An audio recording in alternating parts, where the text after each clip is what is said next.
சீர்காழியில் சிவபக்தரான சிவபாத இருதயர் பிரம்ம தீர்த்தத்தில் நீராடி கொண்டிருந்தார். கரையில் அவரது 3 வயது குழந்தை சம்பந்தர் அமர்ந்திருந்தார். மந்திரம் ஜபித்தபடி நீரில் மூழ்கிய தந்தை வெகு நேரமாகியும் வெளியே வரவில்லை. எனவே சிறுவன் பயந்து போய் பிரம்மபுரீசர் கோவிலை நோக்கி அழ ஆரம்பித்தான். என்று குக்குரலிட்டு அழ ஆரம்பித்தான்.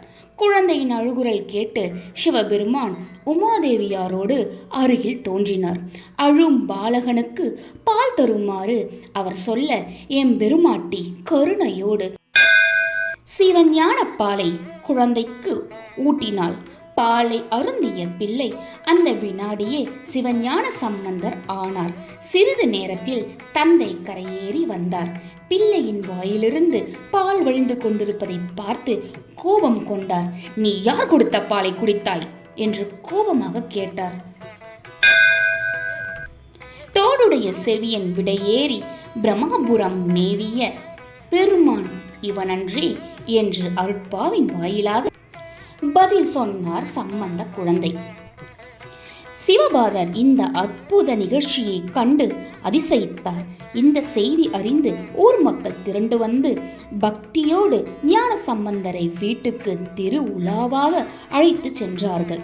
குழந்தையை தோளில் ஏற்றிக்கொண்டு தந்தையார் திருத்தலங்களுக்கெல்லாம் செல்லலானார்.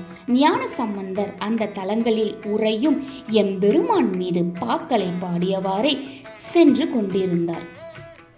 ஒரு நாள் திருக்கோலக்கா என்ற தலத்திற்கு பக்தர்கள் சூழ ஞான சம்பந்தர் கையால் தாளம் போட்டுப்படி ஒரு பதியம் பாடிவாறு புறப்பட்டார். கோவிலை அடைந்ததும் அவருக்கு சிவபெருமான் பொற்தாளங்களை வழங்கி அருள் புரிந்தார். என்னே இறையருள், எல்லாம் சிவனருள் என்று மகிழ்ந்து பாடலானார் ஞான சம்பந்தர். ஆஹா, கையிலே பாருங்கள், பஞ்சாட்சர எழுதிய பொற்தாளங்கள். சம்பந்தரின் சின்னஞ்சிறு கைகள் தாளமிட்டு சிவந்து விட்டதை கண்ட எம்பெருமான் பொற்தாளங்களை அளித்திருக்கிறாரே என்று பக்த குழுக்கள் வியந்து நின்றார்கள். திருத்தலங்களுக்கு திருஞான சம்பந்தர் போகும்போதெல்லாம் அவரை அவருடைய தந்தையாரே தம்முடைய தோளில் சுமந்து சென்றார். திருநெல்வாயில் என்ற தலத்தில் கோவில் வாயிலில் மறையவர்கள் அவர்களை எதிர்கொண்டழைத்தார்கள். சுவாமி, இறைவன் எங்கள் கனவில் வந்து இந்த முத்து சிவிகை, அதாவது பல்லக்கு, குடை, திருச்சிற்றணங்கள் ஆகியவற்றை தங்களுக்கு கொடுக்கும்படி கூறினார். இவற்றை ஏற்றுக்கொள்ளும்படி மறையவர்கள் கூறினார்கள். நாடெல்லாம் எந்த ஈசன் புகழ் பரப்பவே இவற்றை அவர் தந்தருளிருக்கிறார் என்று கூறிய ஞான சம்பந்தர் அவற்றை அன்போடு பெற்றுக்கொண்டார். பின்பு சீர்காழியில் சம்பந்தருக்கு உபநயனம் நடந்தது. அப்போது வேத மந்திரங்களுக்கு அவரே விளக்கம் கூறியதுடன் திருவைந்தெழுத்தின் பெருமையையும் விளக்கி கூறினார். அவரது பல்லக்கை சிவனடியார்கள் சுமந்து வர சிவபெருமானின் புகழை பாடியே அவர் பல தலங்களுக்கு சென்றார். மழநாட்டு பகுதியை ஆண்ட கொல்லி மழவன் சம்பந்தரின் வருகையை எதிர்பார்த்து ஆலய வாயிலில் காத்திருந்தான். அக்கோயிலுக்கு வந்த ஞான சம்பந்தரை வணங்கிய கொல்லி மழவன், பெருமானே, தீராத நோயால் வாடும் என் மகளை காப்பாற்றி அருள் புரியுங்கள் என்று வேண்டி நின்றான். அவன் தன் அருமை மகளை இறைவன் திருச்சன்னதிக்கு முன்பாக தரையில் கிடத்தி ஞான சம்பந்தரை அடிபணிந்து வேண்டி நின்றான்.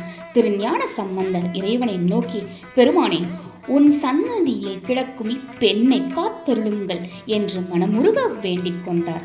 இறைவனை துதித்து அவர் பதிகம் பாடியதுமே இறையருளால் அப்பெண் நோய் நீக்க பெற்று துயிலெழுவது போல் எழுந்தாள். பின்பு ஒரு சமயம் திருஞான சம்பந்தர் திருப்புகழூரில் இருந்தார். அப்போது அவரை காண திருவாவூரிலிருந்து திருநாவுக்கரசர் வந்து கொண்டிருக்கின்றார் என்ற செய்தி கிடைத்தது. நாவுக்கரசரை வரவேற்க திருஞான சம்பந்தர் தாமே புறப்பட்டு சென்றார். ஊருக்கு வெளியே திருநாவுக்கரசரும் திருஞான சம்பந்தரும் ஒருவரை ஒருவர் வணங்கி ஆற தழுவி நின்றனர்.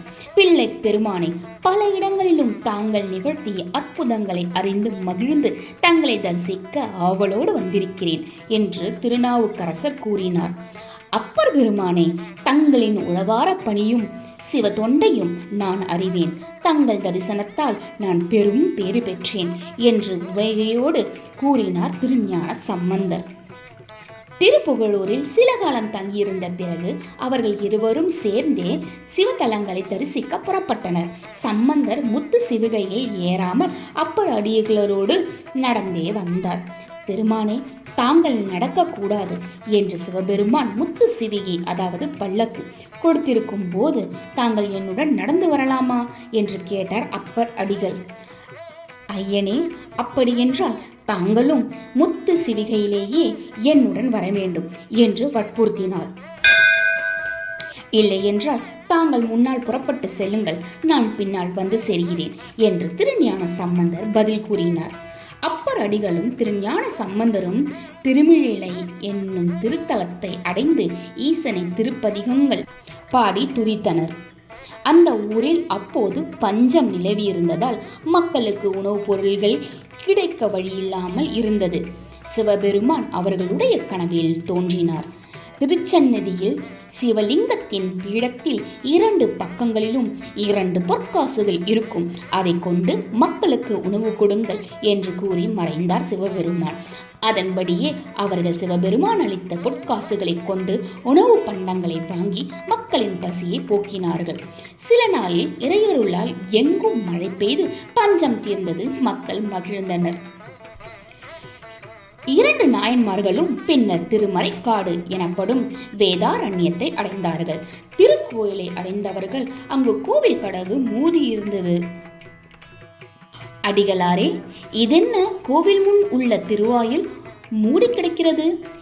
ஏன் வேறு வாயில் வழியாக அன்பர்கள் கோவிலுக்குள் சென்று வருகிறார்கள் என்று கேட்டார் திருஞான சம்பந்தர்.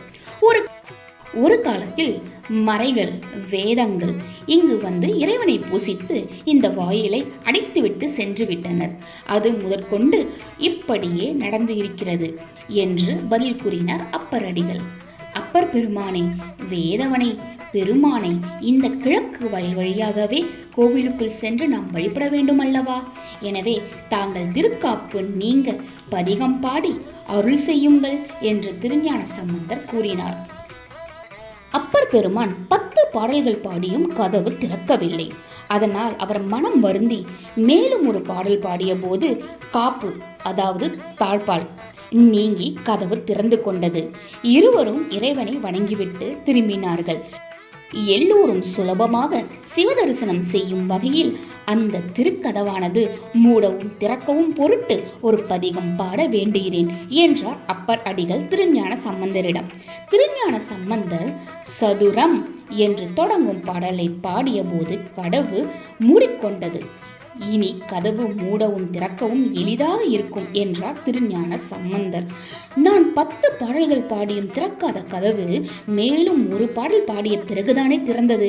ஆனால் தாங்கள் ஒரே ஒரு பாடல் பாடியதுமே கதவு மூடவும் திறக்கவும் எளிதாகிவிட்டதே என்று அப்பர் அடிகள் வருத்தத்தோடு சொன்னார். அடிகளாரை, வருந்தாதீர்கள். தாங்கள் பாட பாட மகிழ்ந்த இறைவன் மேலும் கேட்கும் ஆவலால் கதவை திறக்காமல் கேட்டுக்கொண்டிருந்தார். ஆனால் என் ஒரு பாடலே போதும் என்று கதவை மூடிக்கொண்டார். இதற்கு போய் தாங்கள் வருந்தலாமா என்று பதில் கூறி அவரை தேற்றினார் சம்பந்தர்.